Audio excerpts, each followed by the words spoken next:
Hello everyone and welcome to my Season 7 Werewolf Companion Druid Guide. Let's go ahead and hop on into it with the starter end game build. So now this is going to be what you're looking for kind of at the start as you're getting into the end game. So first off, on the weapon and offensive aspects, you want Shepherd's aspect on your weapon. This is going to give you increased damage per additional companion that you have. So you're going to be getting 26% multiplicative per damaged companion that you have, so it's very, very good. You're going to want crit damage, willpower, max life, chance for wolves to deal double damage, and critical strike damage on this. However, what you can also do is do damage to close, because in our Paragon tree, we will be using Thunderstruck because they did in fact fix it to where that actually will impact our wolves after you get Storm's Companion. So early on, having damage to close can be good until you have stacked up enough Paragon to where you can get all your damage to close from the Paragon board. Now, next up, we are going to one aspect of the alpha. Your wolf companions are going to become werewolf companions. It gives them the werewolf tag. They're going to deal 200% increased damage, and they can also spread rabies. You're going to want Call of the Wild, Envenom, Quick Shift, Wolf CDR early on. Remember, this is the starter, and then critical strike damage. The reason why we do the Wolf CDR is because early on, your pack leader is not going to be as effective if you don't have Storm's Companion yet. So having this down to like a 2.75 CD just from temperings is very, very good and very helpful to constantly have stuff to spam. Next up, we have Stormcrow's aspect. So this is going to make our Ravens deal lightning damage, do a bunch more damage, and it synergizes really well because we do have Thunderstruck is going to work with Ravens, and it also works with your wolves. So you have a little bit of synergy here. Now it is going to fall off later on, but in the beginning, when you're in like tiers 1 and 2. It's really not too bad, right? You'll definitely notice the damage. It'll definitely help you. You're going to want crit chance, willpower, critical strike damage, damage to close, and wolf CDR again. Then on the next ring, crit damage, willpower, critical strike chance, damage to close, wolf CDR, and then aspect of the stampede. Give you one additional companion. Your companion skills are going to deal 35% bonus damage. So that's going to help you because it's going to synergize with your Shepherd's aspect. Going to be super, super good. Now remember, critical strike chance is kind of one of the number one things on your defensive stuff here. Anything you can get crit chance on early on is what you want to focus on, so you can try to get more pack leader procs. Then on the gloves, we're going to have Moonrage aspect. This is going to give us a bunch of extra wolf companions, which are then going to stack up with our Shepherd's aspect. And then we also get +3 ranks to wolves, which is very, very nice. And then lastly, now I know this is pants, but I am going to still include this inside of an offensive category because it gives us +8 ranks to wolves, and it also gives us a pack leader Spirit Moon Lucky hit chance increase. Notice it says 55.5%. Normally it's only 25%. And then if you were to get this and then do this, it goes all the way up to 68, right? So it's very good to get Storm's Companion. You'll be resetting like mad all the time. So you definitely want to get these as fast as possible. Until you get them, honestly, it doesn't really matter what you use. Just put any pants there. Focus on getting your defensive stats, etc. Now, for defensive aspects, we have Aspect of Might. We're going to be going Armor, Resist All, Wolves. Max Life is also good. In the early Torment, you're going to have more damage than you need just by getting these aspects. So focusing on defense and so you can get up into the next tier, like tier 3 and stuff like that, is pretty important. So make sure that you have your defensive stats good. So armor, resist all, wolves, cold resist, wolves attack speed. So I do have cold resist in here, but remember how your resist is going to fall. So like I have fire resist on both these rings. You could get a ring that's the right stats, but it could be shadow resist. So remember to think about that and adjust your build accordingly so you can hit these breakpoints, right? So I have this set to like T4 right now. So like fire resist, lightning resist. You have plenty of resistances to do Torment 4 even like with this with this setup, right? So that's something to think about, right? And then you also want to make sure too, so like if your armor isn't at 1,000, which armor is very, very important, you can change out the fire resist for % total armor and do something like that. Now the next one we're going to be using is Spirit Bond aspect. So this is going to give us 17.5% damage reduction. Your companions can't die. You're going to want to put armor, max life, resist, and then also remember to make sure. I think right here it only says yeah, it says like 300, but just make sure that you're actually putting things like, percent total armor and stuff like that. I have this set to T4, which you would nowhere near be, because if you go to like T1, for example, you can see the armor jumps up to like 1064. But as you go up to the various torments, your armor is going to be reduced, right?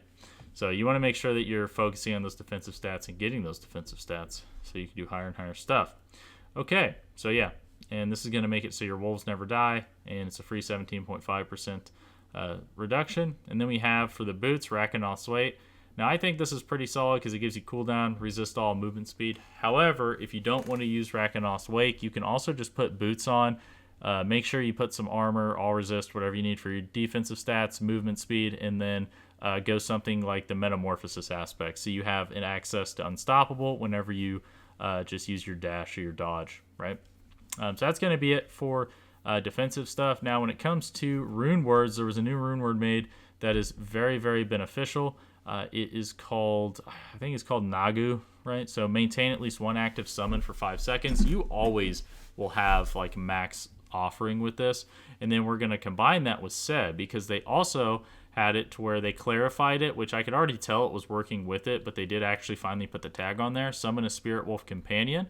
So now, before, this was actually benefiting Shepherds, but I don't think Shepherds was benefiting it. But now, they both benefit each other. So these are actually, you're going to notice in T1 and 2 that your Spirit Wolves are actually going to do a decent chunk of damage because they're going to benefit from like this 500% damage amp. They're going to benefit from this. They're also going to benefit in your Paragon from your Untamed. Like you have a lot of things, and you also have Wilds, right? They're going to benefit from that. They will fall off eventually, but it makes for a very nice leveling experience early on. So if you can find this, oh my gosh, that's 100% what you want. It's the main thing there. Now, you have cast a skill with a cooldown and then reduce your active ultimate by 1 second. That's what I like for the second one. However, the second one's kind of a preferential choice. I just like to reduce the cooldown of my ult because I get a damage amp from this. So, yeah, that's what I like. Now, you can go Wariness, Scythe Talons, Avian Wrath, Pack Leader, and Calm for the Storm. Once we get Mjolnir Ring and we actually get a bunch of crit chance, we'll actually end up dropping Scythe Talons, and then we'll move it over to Calamity. But in the beginning, Scythe Talons is very good because it gives you a bunch of extra crit. You end up getting, like, I think roughly like 40% crit just from, like 30 to 40% crit just from things you can take in your skill tree. So, yeah. Pack Leader, obvious reasons, gives you resets, and the Combo for the Storm to Nature Magic skills have a 10% chance to reduce the cooldown. Until you actually get Storm's Companion, you can use Masochistic. Otherwise, this is not going to work. So keep that in mind. Now, when it comes to the skills for the starter one, you want Maul, Enhanced Maul, Fierce Maul, Shred, Enhanced Shred, Primal Shred. If you're having any trouble keeping up Spirit, you can switch Wariness over to Gift of the Stag, gain 40 max Spirit. You gain 5 Spirit every second. That can help you out there. Or you can go Claw. Claw, Enhanced Claw, Wild Claw, and then you can go Pulverize, Enhanced Pulverize, Primal Pulverize, and you can just get 20% damage reduction. This one gives you movement. This one gives you damage reduction. It's like an easy way to think about it. Predatory Instinct to get some crit chance. So we get 6% crit here. We get 15% crit there. We're going to be getting another 8% crit here, so like 29%. And then if you take Clarity as well, after casting Companion skill, your next core or wrath skill damage is going to be increased. You can actually get like another up to a 45% crit chance, I think, if you want to put points into that. I don't have points into it. It's not 100% necessary, but if you really want to, make sure your stuff is critting, there you go. Moving right along, make sure you take Primal Shred on Shred just because it gives you 2 dashes, like 2 more dashes. Now, we have Ancestral Fortitude, get some extra physical resist, Blood Howl, Enhanced Preserving. You can also take Earthen Bulwark with an Enhanced Earthen Bulwark if you're having issues and you want some Unstoppable. And again, you can also take Metamorphosis aspect instead of Rakanoth's Wake. There's a lot of ways to play this build, so do whichever one that you like, and just be practical about it, right? So Wolves, Enhanced Wolf Pack, Brutal Wolf Pack, take all of these. All of these are good. So they're just a bunch of multiplicative damage buffs. So 18 here, 72% here. This is the one we have on our amulets, Call the Wild, and then 15, 30, and this actually gets doubled if things are also slowed, stunned, immobilized, or knocked back. So yeah, and you'll have things stunned, and rabies will be spreading, and you'll be slowing them because of neurotoxins. So yeah, you'll definitely have that. Yeah. Then ravens, enhanced ravens, brutal ravens. So you get 2 additional ravens. Envenom over here gives us 50% critical strike damage against poisoned enemies. Defensive posture, 15% more fortify, and 9% damage reduction while fortify, and we fortify a lot with our enhanced maul. Then we're going to go catastrophe and then lacerate. So whenever we actually activate lacerate, we end up getting like 55% multiplicative increased damage for like 8 seconds. Then it goes down to 40% for those last 2. But if you can keep this up as much as possible, you'll be doing good. Also, keep in mind, lacerate's going to do a decent amount more damage if you stack critical strike damage. Like here, you can see it has a multiplicative bonus of 1,000%. Ultimate builds are actually really good. So yeah, so keep that in mind if you have that ultimate damage increasing legendary drop and all that stuff. So quick shift, as we go back and forth in our forms, we'll gain multiplicative bonus damage up to 30%. Same thing, we'll also get some damage reduction and some movement speed. They actually nerfed this. I believe it was this season they nerfed it, where you don't get double the bonus anymore from that, unfortunately. Yeah, and then natural fortitude. And then one with nature, get a extra companion and deal 80% increased damage. But as you can see, like depending on how gear drops is going to kind of change how you kind of set things up. So, be a little bit common sense with it. Make sure you set things up right. Now, so to go over the witch occult gems, so you're going to want the dust stone. This is going to give you 2% increased damage for every horror hex that's on them. Then you're going to want, which one is this called? You want the Friend of the Bog. So while you have 3 or more growth and decay equipped, you get 8% more core stat, 10% max life, and you get to move unhindered. And then you are going to want the Moonlight Ward. So for each rank in your equipped unique witch power, you gain 3% damage reduction and 0.5% max resist all. Now, before you get the legendary ones, the only ones that are really solid would be Killing Wind, because it gives you crit chance early on and movement speed. And then there's one down here where it says your summons deal 15% increased direct damage to hex deletes. Those are really the only 2 that are like stand out. Otherwise, like in the beginning, just take whatever. I haven't really noticed the witch powers too much being super good. So yeah, that's something to think about. Then seasonal powers, we're going the cycle. This just gives you a ton of healing, just an absolute ton of healing. You'll walk around, pick up flowers, and you'll just get a bunch of heals. Aura of Siphoning, whenever you'll stand around things, you will just get 1% of your max life all the time. It's great once you get ranked up. And it also poisons things around you, which helps with the uptime on your Heightened Malice, because they did actually change Heightened Malice to make it more useful all the time. We have Aura of Lament. This is just an aura spell. Grow, so after using our ultimate, we also get 26% bonus summoning damage. So that's pretty good. And then your summons are going to deal guaranteed critical strikes while they are enlarged. So pretty solid witch power there. Hexa Shattering, it's just going to put a hex, reduce enemy damage by 11%. And then our auras are going to be bigger, and we're also going to get extra critical strike damage from things that are inside our aura.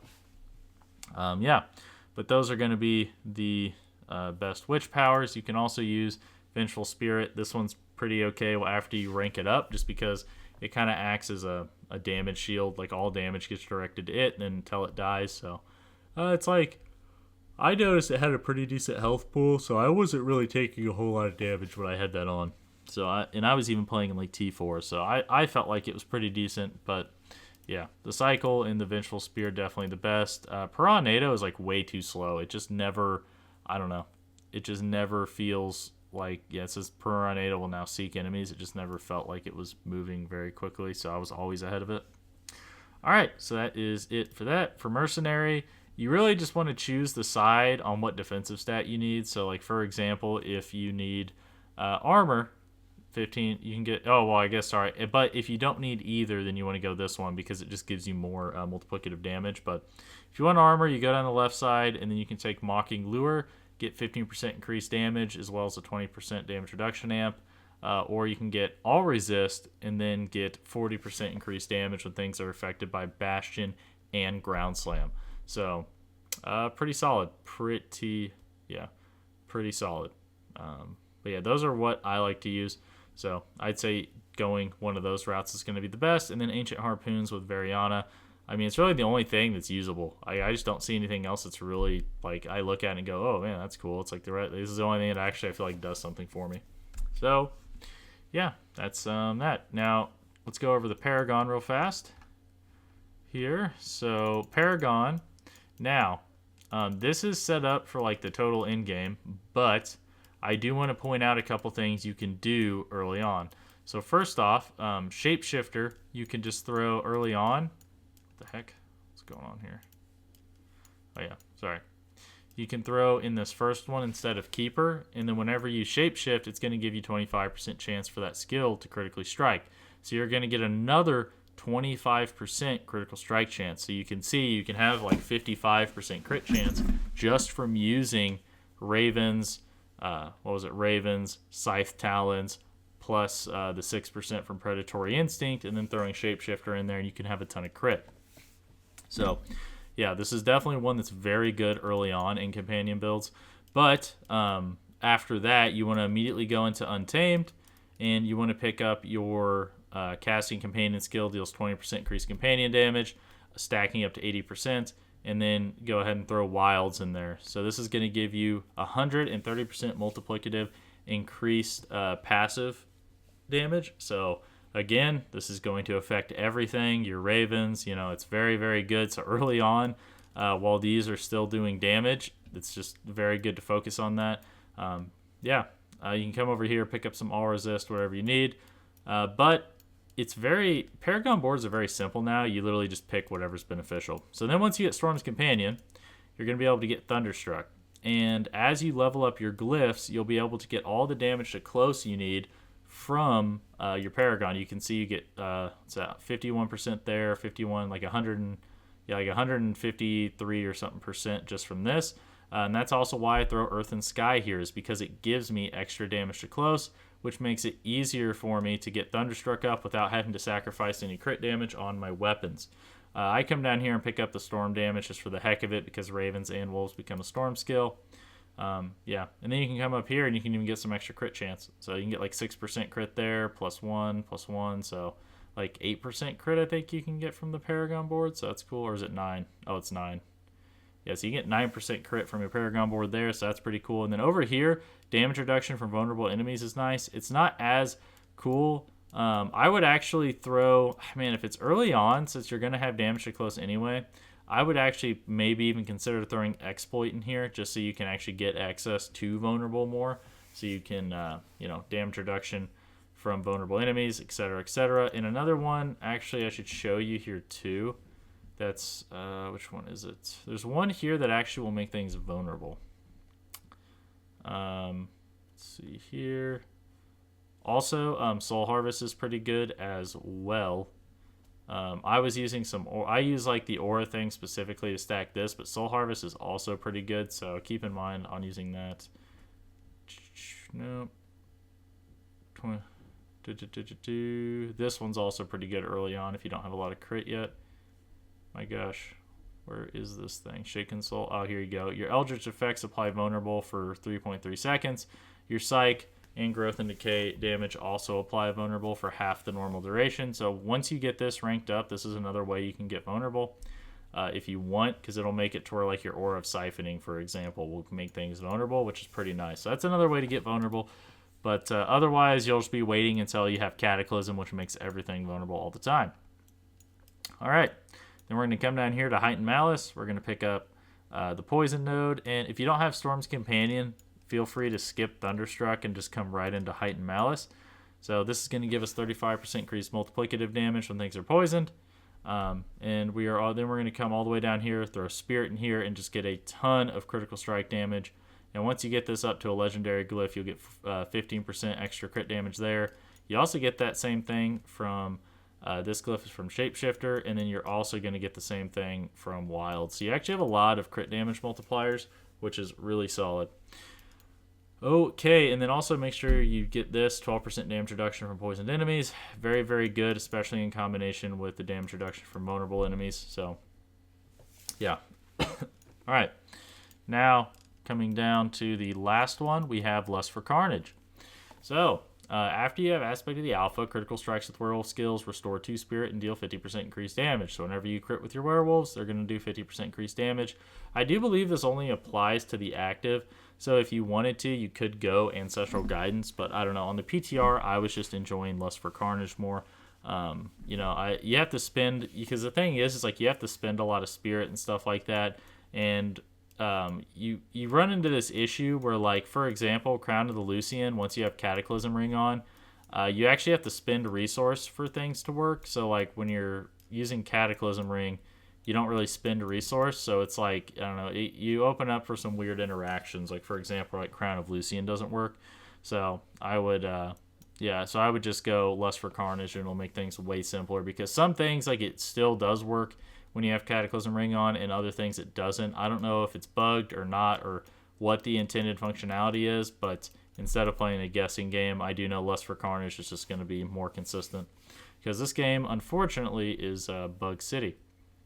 Alrighty, so then throw a Shapeshifter in here once you get to this point, and you can get a lot of extra crit damage from this, get some extra werewolf damage from this. So not too bad. But that's going to be the Paragon, and that is going to be the same for every single version. I just, it's easier for me to just, because when it comes to Paragon, it's really not rocket science. It's just run, get as many boards and legendary nodes and glyph slots as you can, and then just come through and pick up the things that you need, right? Like, it's not like they really simplify Paragon boards when they made it to where you can only have 5. So, but that is going to be it for Paragon. So now I'm going to go over the in-game build so we can start getting into what's a masterwork and how things are going to change. So in-game, no Ubers. So first off, I'll hop onto the defensive stuff. So we have Aspect of Might still, +8 to Wolves, get a bunch of ranks to Wolves, armor, all resist. Again, staying with that theme of focusing on making sure we get our armor, making sure we get our all resist. Spirit Bond, Aspects still, same thing, armor, max life.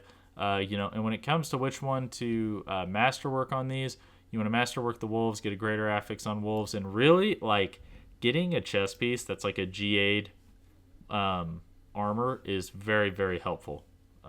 It can be extremely, extremely helpful. So I think that's pretty good. But then again, also just getting like max life is pretty good, or even getting a GA'd all resist is pretty good. Still using Wolf attack speed on both of these. Down here on the gloves, we're still going to be using Moonrage Aspect, Critical Strike Chance, Critical Strike Damage. You want to make sure that you masterwork the Raven's active size, just so that can be bigger for you. That'll be nice. Get some crit jams. Critical Strike Damage, Willpower, Critical Strike Damage. Notice we've taken our damage to close off of everything, because we should be getting it from our Paragon at this point. Then Pants, I like to have a GA'd Pack Leader Spirit Boon, and then masterwork the ranks to Wolves. That's how I've been doing this, and that's just because you have an 80% chance here. Like, you don't need to have this at 100%. Like, you can if you want to, but you don't have to have this at 100%. So I figure just masterwork this to get plus 16 ranks to Wolves is pretty solid. All right, then on the boots, armor, resist all, movement speed. Again, when it comes to defensive stats, just make sure that you have the armor or the resistance to all elements that you need, and then find masterworks on that makes sense. Then you want movement speed, wolf attack speed, and then the digital blah blah. This is going to help give you a ton of movement speed while you're in werewolf form, which is going to help you trigger your feral aptitude. Okay. And then Aspect of Metamorphosis here, so you actually have access to Unstoppable now whenever you evade. So I think, pretty solid there. On the weapon, again, so if you had damage to close on your weapon, you just want the crit damage. Chance to deal damage with Wolves, throw in crit damage gems. So really nothing different. And then when it comes to the jewelry, the main difference here is going to be we want Cataclysm cooldown reduction. And then you can do critical strike damage, or you can do ranks to the digital whatever to get even more movement speed. So that's kind of up to you. I have crit damage on here, but getting the movement speed one is also pretty solid. Now, that being said, Okay, so now we have the Mjolnir ring. So this is going to be what gives us 100% increased damage. While we have Cataclysm, we're going to be swapping out. You want to make sure that you get +7 ranks to Endless Tempest. That is going to make it to where this lasts for like 25. I think it was like 28 seconds or something. Yeah, I was able to get this to last for. And then as you stack cooldown reduction, which by the way, the cooldown reduction is not being applied all the way here. Neither is the extension. Like this isn't actually applying here in this build calculator. It just doesn't, I don't know, it doesn't, they don't have it to where that actually like factors in yet and shows you the right number. So, but yeah, you'll have 100% uptime on Cataclysm, which will give you 100% increased damage, and it's a really, really good time. And then we have Aspect of the Stampede still. Again, the only change, Cataclysm cooldown reduction, crit damage instead of damage to close, and just make sure that you try to get the GA on crit chance, and then also get, masterwork the crit chance. You're trying to get to as high of crit chance as you can, and with Shapeshifter being in the build, you need to remember your goal is 75%. Once you get to 75%, you're good. Right? And another thing I wanted to point out is because of this change here with the Spirit Wolf Companions, if you really like having Ravens in your build and you want them to do damage and you want them and you don't want to drop that, you can actually swap out Moonrage aspect for the Stormcrow aspect. Now keep in mind that at the highest of high, your Ravens will fall off because they lack that chance to deal double damage. It's just a massive, it's really just a massive damage loss. But that's like, you're talking about like pushing high pits when that's going to happen. So if you're just trying to do World Tier 4 faster, dropping Moonrage, putting Stormcrow on, and then, having your Ravens do even more damage can be very beneficial. It can be very beneficial, actually. So, and if you wonder why you would drop this, and they'd be like, oh man, you're losing 3 wolves. You're losing 3 ranks to wolves. Well, the reason is very simple. Even though you're losing 3 ranks or 3 wolf companions, you're not actually losing 75% or 82%, whatever that would be. Really what you're losing is like 10 or 15%, because you have to remember like why additive damage bonuses are bad. It's because they all get added in, they become this massive number, and then you stop getting as much effectiveness as opposed to having like a bunch of like 50% multiplicative multipliers that just keep going on and on and on, right? So you have about 500%, I think, if you run every single companion you possibly can get. It's somewhere around there. So if you were to lose 76%, you're not actually losing 76%. You're losing like 15 to 20%. And the trade-off is you're gaining 100% damage on your Ravens, right? So you're actually gaining like 80% damage on your Ravens. You are giving up damage on wolves, obviously, but you're gaining damage on Ravens, which is the idea is to speed up your AoE clear, etc., etc. Right now that I have went over that, the skill tree changes look something like this. So you have, points out of lacerate now into cataclysm. Keep in mind everything's going to be vulnerable now. So if you didn't have access to vulnerable before, that's another 20% damage amp.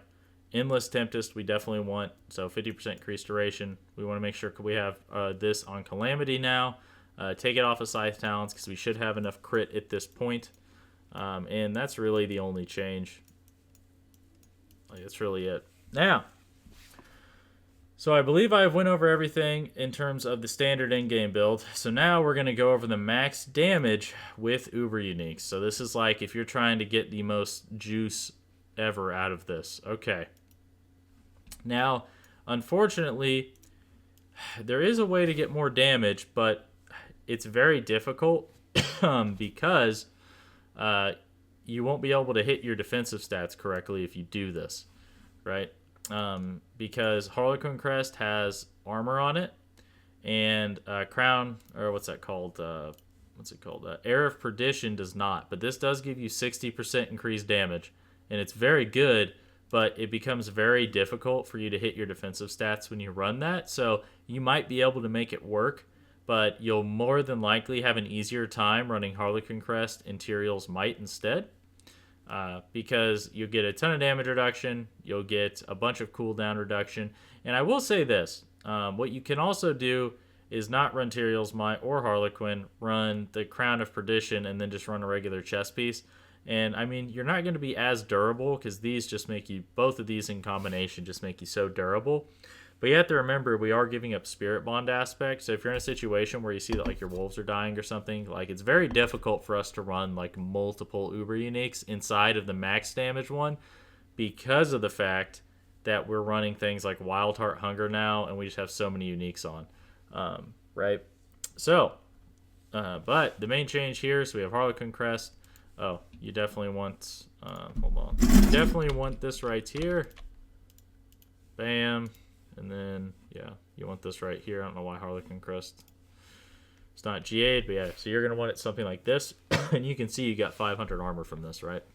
And a shitload of cooldown reduction, which what does that do? It makes it easier for you to keep your Cataclysm up all the time. This one is going to feel functionally the best. Air of Perdition, you will notice the damage increase. For sure. Okay.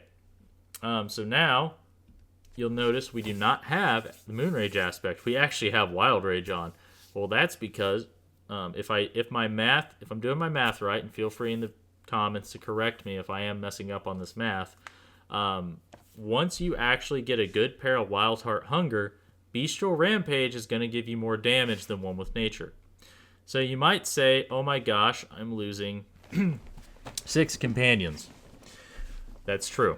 You are losing 6 companions, right? You multiply that by whatever, it comes out to being like a 150% loss. But you have to remember, we're getting a ton of companions from this. You get about 8 from this. So we're giving up 6 companions, but what do we have to gain? So this is going to increase your bonuses from Bestial Rampage by 50%. Meaning, if we come over here, it's going to take this 40%, it's going to turn it into 90. We use Wild Rage aspect, and that 90 is now going to become 180. So, because of the fact that we're getting 180% damage increase, well, if we lose 150%, we're losing about 25% of our Shepherd's aspect damage, right? That's it. We're losing about 25 because it's going from like 500 down to like, I guess maybe a little more, maybe like 30%, right? So we're losing like 30% damage there. But we're gaining like 160% here. Now we also do lose the 80% here, so it would go up to like 110 at that point, right? So because we're losing this 80% multiplicative multiplier off of one with Nature. But again, we're still like 70 to 80, like 60, 70% higher than what we would have lost before. So technically, Bestial Rampage does win out. But that being said, one with Nature gives you the most flexibility by far, because guess what? What do we also not have? We don't have Metamorphosis aspect and stuff like that, right? So there's like a lot of little things. Like this is like, if you want like the most damage possible, you can run this. I will probably not run this version. I just wanted to point it out to you guys so you could see it, right? I will most likely just play the standard in-game builds here, and I'll more than likely just wear like a Harlequin Crest or something, because that to me, because I'm not going to try to sit here and push in-game pits and be all sweaty. I'm just going to play what feels the best in whatever I'm doing. If I'm farming or something like that, like I might push pits a little bit, but I'm not going to do anything like super crazy this season. So for me, like this is going to feel the best, and honestly, I would imagine most people are not pushing pits, but if you are pushing pits, I mean, heck, give this a try. On paper, it should do the most damage. Yeah, it's like on paper, it should theoretically do the most damage. So definitely try it out if that's your thing. I probably will not be. Another thing too is when it comes to damage reduction, I'm not 100% certain how much damage reduction you really need to live in like the really higher up pit tiers. So you might not really even need all this defense. So you might find that you can actually drop this and still run Spirit Bond aspect or something like that and still be fine and have all that extra damage. So yeah, so that's definitely something to think about. But this would be like the Uber uniques you can use. Unfortunately, it's kind of hard to use Ring of Starless Skies, because it says, if you look at like Ring of Starless Skies, spending your primary resource, well, we don't really spend our resource because of Cataclysm. So even if it does work, it's not supposed to, because we're not actually spending any resource, because our resource cost is 0, right? So gotta think of, so Ring of Starless Skies isn't gonna really do a whole lot for us. Another thing too, I haven't played around with yet, but they did say in the patch notes that Werewolves should now work with Lupine Ferocity. So you could also try this and see how this goes. I mean, it's only 75% damage. I don't think in any world this is ever better than anything, but I mean, it is kind of entertaining.